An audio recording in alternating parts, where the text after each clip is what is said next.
Hi, Alan Pollard, Chief Executive at Civil Contractors New Zealand. I just wanted to give you a bit of an update on where we've got to with respect to our advocacy work on vocational education. You might recall that before Christmas the government released a consultation document in which they asked us to comment on a number of options about how they saw vocational education being managed in the future.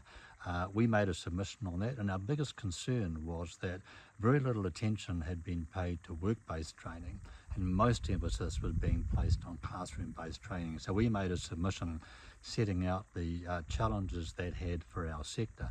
Now, to her credit, the Minister has responded by saying, although they are going to establish what would become known as workforce development councils, in our case Wahanga Araro, and although they're going to disestablish Tipu Kinga, which brought all of the politics together into one large organisation, she's asked for more consultation on work-based training and how that fits in to industry's plan. And what she's done is issued a couple of options that she wants us to consider.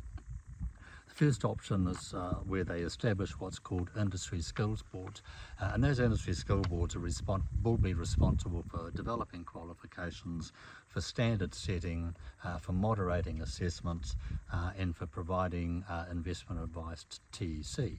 And at the same time as establishing an industry skills board, she's looking at how do they take the current divisions that are set within Tipu Kinga, in our case Contractors, and how do they bring that into the industry model, potentially under industry ownership. The second option is giving a greater role to politics in the vocational education space.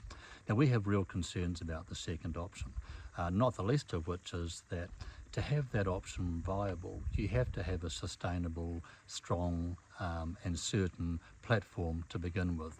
And certainly the politics system in New Zealand right now is not in a sustainable way at all.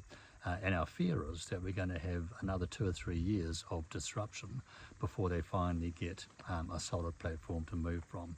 We don't want a complex system. We want a system that puts learners first and foremost, and that encourages employers in particular to invest in training their people.